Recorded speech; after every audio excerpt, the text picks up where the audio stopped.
أحلى وغاياتي بها عليا، حياتي بالقيم أحلى وغاياتي بها عليا، وكل سعادتي أني بمسؤولية أحيا، حياتي بالقيم أحلى.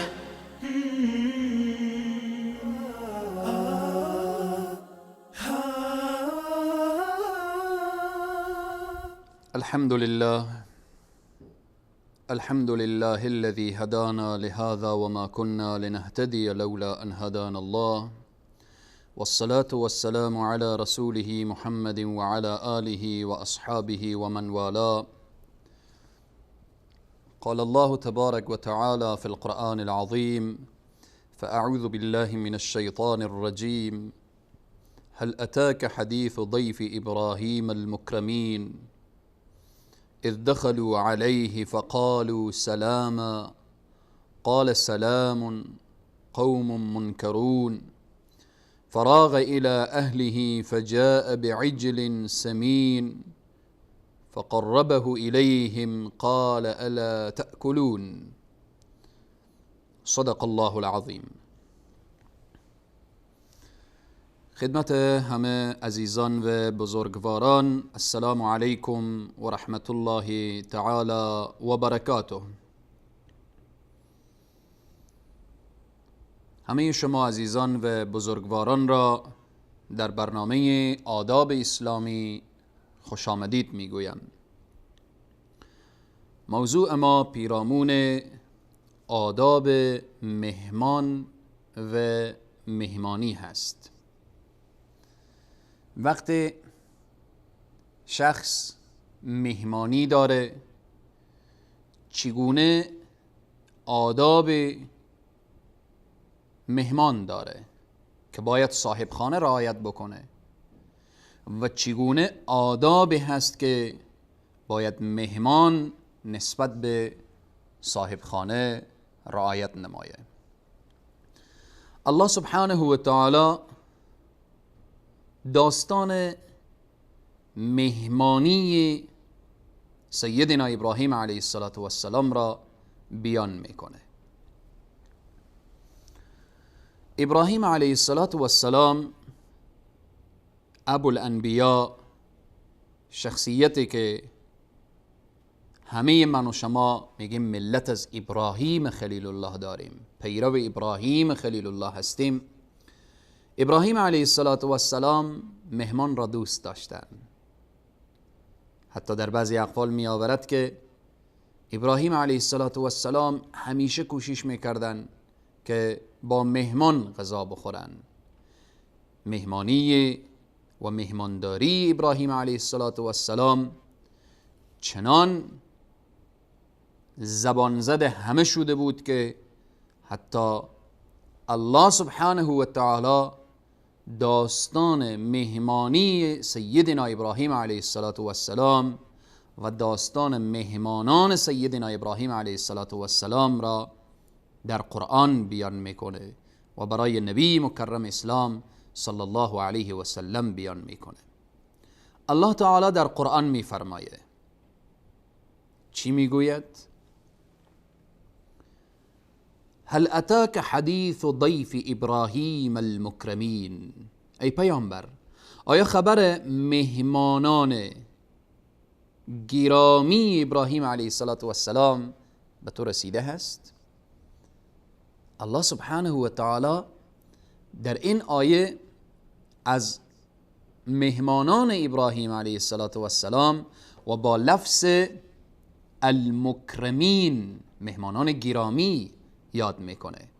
اذ دخلوا علیه، وقتی داخل شدن این مهمانها علیه بر ابراهیم، فقالوا سلاما، سلام کردن.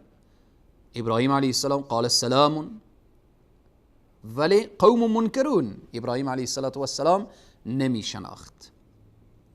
شما ببینید ابراهیم علیه السلام چقدر مهمان رو دوست داره. مهمان رو نمی شناسه، عزت میکنه، احترام میکنه، اکرام میکنه.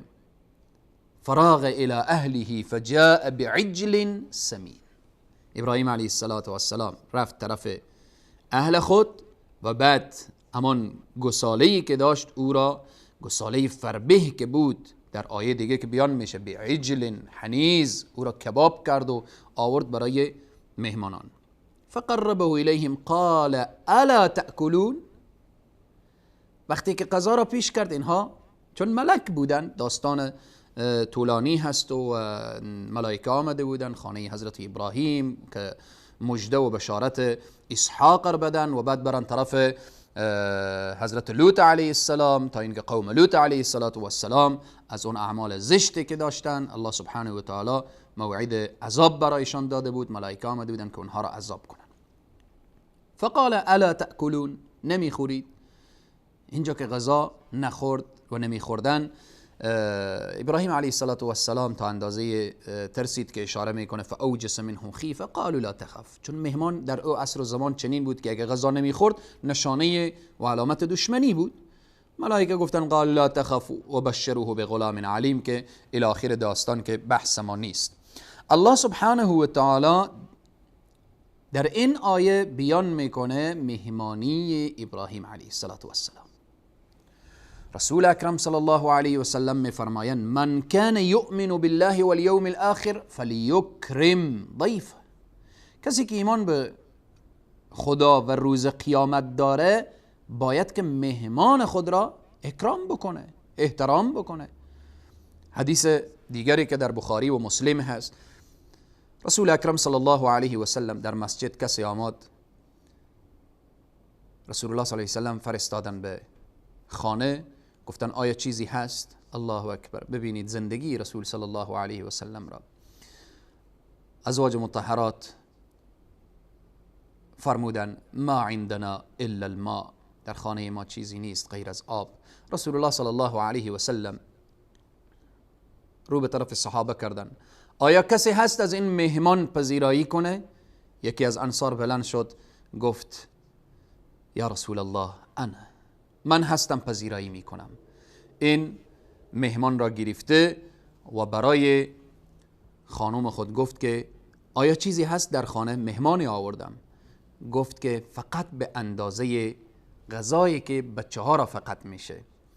این انصار گفت که بچه ها را امشب بخوابن و غذا برای این آماده بشه. این مهمان رسول الله صلی الله علیه و سلم هست و در وقت غذا خوردن من کاری میکنم تا اینکه غذا تنها تعلق بگیره برای مهمان. این صحابه وقتی که دسترخوان را انداخت و غذا را گذاشت، اون چراغی که بود با نگاه کردن طرف چراغ و بالاخره پایین و بالا کردن چراغ را خاموش ساخت و به این طریق مهمان را به شکل که او نفهمه و ندانه که حرف چیست، او در کنار مهمان نشسته بود، غذا را برای مهمان آماده میکرد، خودش نمیخورد تا اینکه مهمان اکرام بشه و مهمان سیر بشه. وقتی که صحابه این جانفدایی و جان نثاری و او چیزی که خودش دوست داشت، او چیزی که اولادهایش نیاز داشتن و خودش نیاز داشت برای دیگر داد، الله سبحانه و تعالی این آیه را نازل میکنه و یؤثرون علی انفسهم ولو کان بهم خصاصه ومن یوق شح نفسه فاولئک هم المفلحون. الله اکبر. آنهایی که اینقدر جان فدایی و جان نثاری دارن که چیزی که خود اینا دوست دارن، نفسهایشان دوست داره، برای دیگری ایثار میکنن، اینها کسانی هستند که از جمله رستگارانن. رسول الله صلی الله علیه وسلم برای این صحابه مژده جنت دادن و گفتن این آیه در عملی که تو در شب این را انجام دادید نسبت به اکرام و احترامی که به مهمان کردید، الله این آیه را نازل کرده و یؤثرون علی انفسهم ولو کان بهم خصاصه. حالا مهمان ارزش داره، جایگاه داره. آداب به همراه مهمان چیست؟ اول این که کسی او را دعوت کرد، اگر عذر نداشت دعوت رد نکنه، دعوت را بپذیره. این از جمله آداب هست. بره در جایی که دعوت شده، به شرطی که در آنجا اعمال خلاف شرع صورت نگیره. دیگر این که وقتی که وعده کرد سر وعده خود بره. وقتی شخص دعوت میکنه، مهمان باید سر وعده خود تأخیر نداشته باشه، که متاسفانه امروز این مشکل بین جامعه، بین هر کدام ما ایجاد شده. الله سبحانه و تعالی به همه ما توفیق بده که وقت شناس باشیم، خصوصا در قسمتی که جای مهمان هستیم، دعوت هستیم، سر وقت خود را برسانیم. اگر نمیتوانیم عذر پیش بکنیم، از طرف طلب عفو و بخشش بطلبیم، بگیم که ما آماده نمیتونیم، تا اینکه در آنجا صاحب خانه و شاید اشخاص دیگری در انتظار نباشند. سوم، وقتی که مهمان داخل خانه میشه اجازه بگیره. یا ایها الذین آمنوا لا تدخلوا بیوتا غیر بیوتکم حتی تستأنسوا. اجازه باید خواسته بشه. اجازه هست در زده بشه، صدا بشه و بعد وارد خانه بشه. از جمله آداب مهمان که باید رعایت بکنه شخص مهمان اینه که وقتی در خانه رفت نشست و خانه داخل شد، هر جایی که صاحب خانه میگه بنشین بنشین. اگر صاحب خانه میگه بلند بشین بلند بشین، اگر صاحب خانه میگه به این طرف خانه بشین به این طرف خانه بنشین، اگر صاحب خانه میگه به هر قسمتی که از خانه صاحب خانه میگه اینجا بفرما بفرما، چون صاحب خانه هست. این از جمله آداب مهمانی هست که باید یک مهمان رعایت کنه. دیگر این که وقتی در خانه نشست دیگه زیاد تجسس نکنه. فقط شریعت دو چیز اجازه داده. یکی، مهمان قبله را پرسان بکنه، وقت نماز اگر بود قبله کدام طرف هست. دوم، اگر ضرورتی به دستشویی یا حمام یا بالاخره به می قضای حاجتی که داره، اگر ضرورت به حمام داشت فقط میتونه بگه حمام کجا هست. دیگه لازم نیست که از کل اسرار این خانه پرسان بکنه که این خانه شمالش کجاست، جنوبش کجاست، چند خانه هست، چی طریق هست و چقدر کرایش هست، قیمتش چقدر هست. در این مسائل اینها قضایایی است که شخص مسئولیت نداره پرسان بکنه. پس آداب مهمان و مهمانداری باید رعایت بشه. نکته دیگر این که وقتی در خانه نشست زیاد عجله نکنه به رفتن، لحظات بنشینه. اگر زیاد کار داشت نمی آمد، وقتی آمد زیاد عجله کردن به رفتن نداشته باشه. از جمله آداب مهمان اینه که وقتی طعام آورده شد به طعام عیب نگیره. به طعامی که آورده میشه عیب نداشته باشه و عیب نگیره، نگه که این چگونه طعامی است و این طعام فلان عیب را داره. و همچنین از جمله آداب مهمان اینه که طعام دیگران را سر دسترخوانی که آمده نشسته، طعام دیگران را که در جای دیگری نوش جان کرده تعریف نکنه. سر این دسترخوان نشسته شروع میکنه که فلان روز در فلان دسترخوان و در فلان جا و در فلان منطقه و رفتیم و چنین غذاهای خوشمزه بود و چنین و چنان و اینها. پس معنا و مفهوم اینه که اونها خوشمزه بود، این خوشمزه نیست. آداب باید یک انسان مؤمن و مسلمان باید رعایت بکنه. و همچنین وقتی که مهمان طعام خورد، نوش جان کرد، زیاد ننشینه. الله سبحانه و تعالی می فرماید در قسمت رسول اکرم صلی الله علیه و سلم، اشخاصی که به خانه رسول الله میایید متوجه باشید فاذا طعمتم فانتشروا. وقتی شما طعام خوردید دیگه بیرون بشوید، بروید دنبال کار خود، وظیفه خود، زندگی خود. زیاد نشستن بعد از طعام این از ادب به دور هست که بدون ضرورت انسان در خانه او صاحب خانه بنشینه و وقت و اوقات خود و او را ضایع کنه. آدابی که صاحب خانه باید رعایت کنه چیست؟ حالا اینها که آداب مهمان بود، اینه که رسول اکرم صلی الله علیه و سلم میفرماید لا تصحبوا الا مؤمنا، اول دوست نشوید الا که مگر با یک مؤمن. نکته دیگر لا یأکل طعامک الا تقی، طعام خود را ندهید الا که مگر با شخص متقی. یعنی به خانه خود وقتی دعوت میکنید انسان متقی را دعوت کنید، انسان پرهیزگاری را دعوت کنید، انسانی را دعوت کنید که الله سبحانه و تعالی از او راضی باشه. نکته دیگر اینه که مکان درست را باید کسی که دعوت داره، دعوتی داره، در مد نظر داشته باشه. هدف اینیه که مکان درست مثل امروزه تالارهای عجیب و غریب و بالاخره مکانهایی که اونها آلوده به اسراف و به اینها، خیر. وقتی شخص دعوت میکنه باید متوجه باشه که قضیه اختلاط زن و مرد صورت نگیره، یعنی زن و مرد خلط و مخلوط نشن. اینها آدابیه که صاحب دعوت و صاحب خانه باید رعایت کنه. نکته دیگر اکرام مهمان هست. گفتیم که از جمله نشانه های ایمان اکرام مهمان هست. من کان یؤمن بالله والیوم الاخر فلیکرم ضیفه. وقتی مهمان در خانه میایه دیگه صاحب خانه نباید که چنان پینکش گرفته باشه و چنان عصبانی باشه و چنان دلگیر باشه که مهمان هم تعجب کنه که این دلگیریش به خاطر چیست؟ آیا به خاطر من هست؟ آیا به خاطر آمدن من هست؟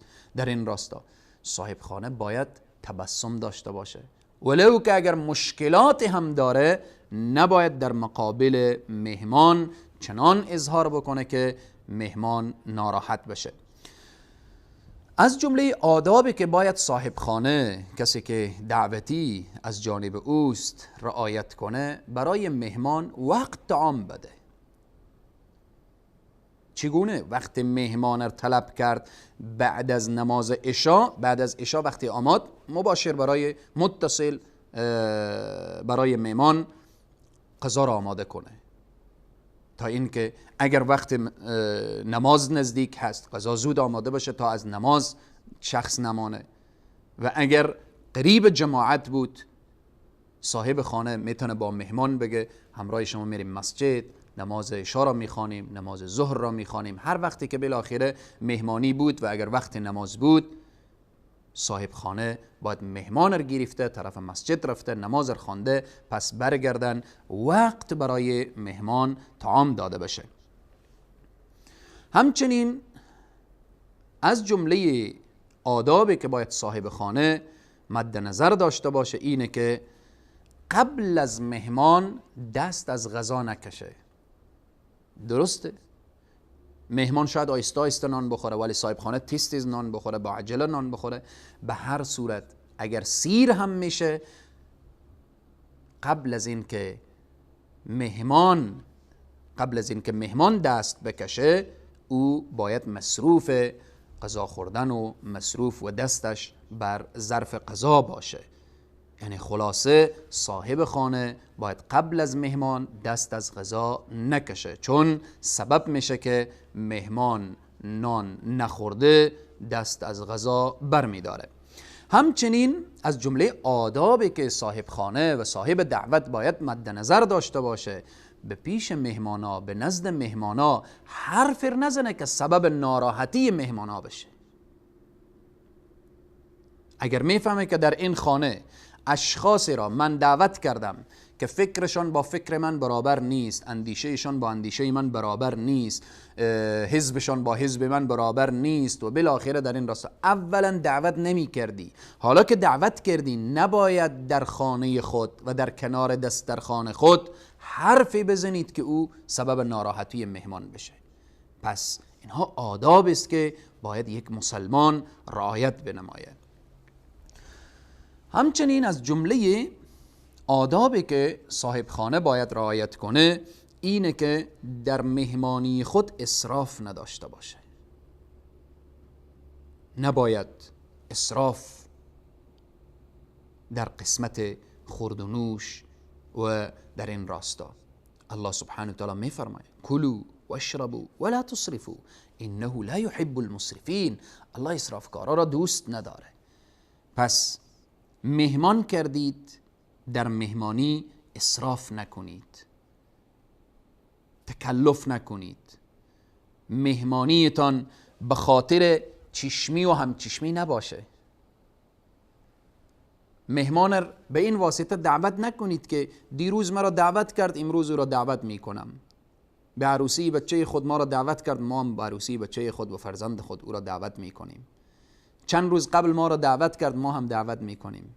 نه، طعام دادن برای مهمان به خاطر الله سبحانه و تعالی چه لذت داره که مهمانی های ما، نشست های ما، حرف زدن های ما، خرج کردن های ما، همه اینها لله باشه، خاص به خاطر الله سبحانه و تعالی باشه، نه به خاطر چشمی و همچشمی و به خاطر نشان دادن و به خاطر ریا و به خاطر سمع و به خاطر عجب و به خاطر اینکه دیگران ببینن.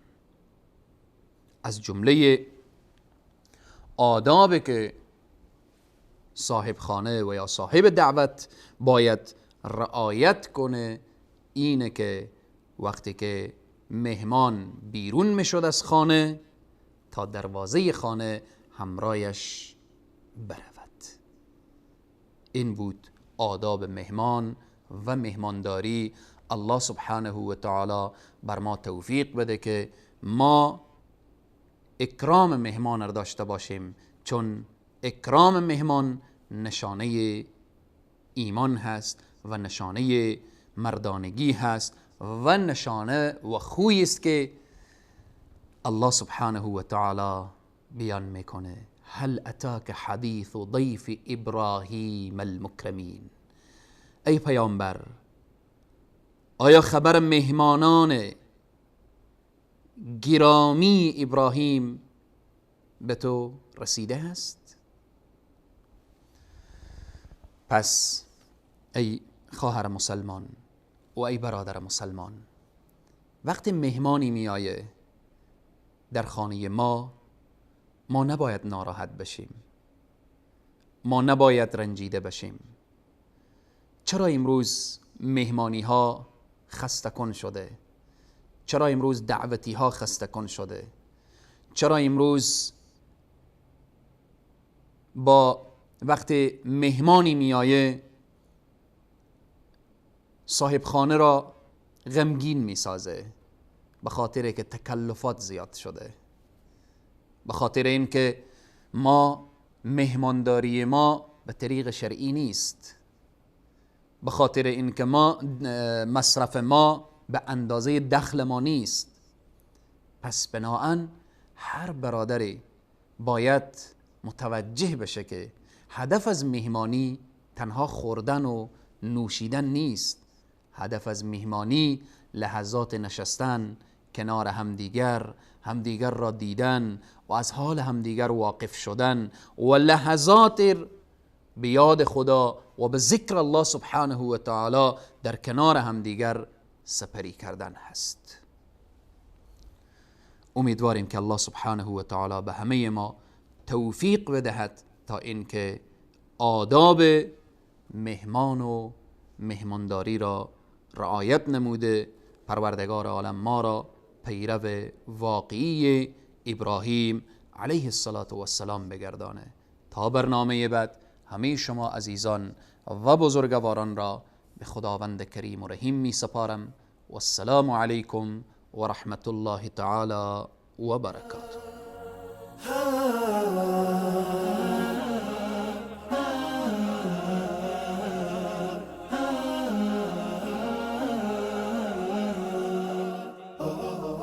حياتي بالقيم أحلى وغاياتي بها عليا. حياتي بالقيم أحلى وغاياتي بها عليا. وكل سعادتي أني بمسؤولية أحيا. حياتي بالقيم أحلى.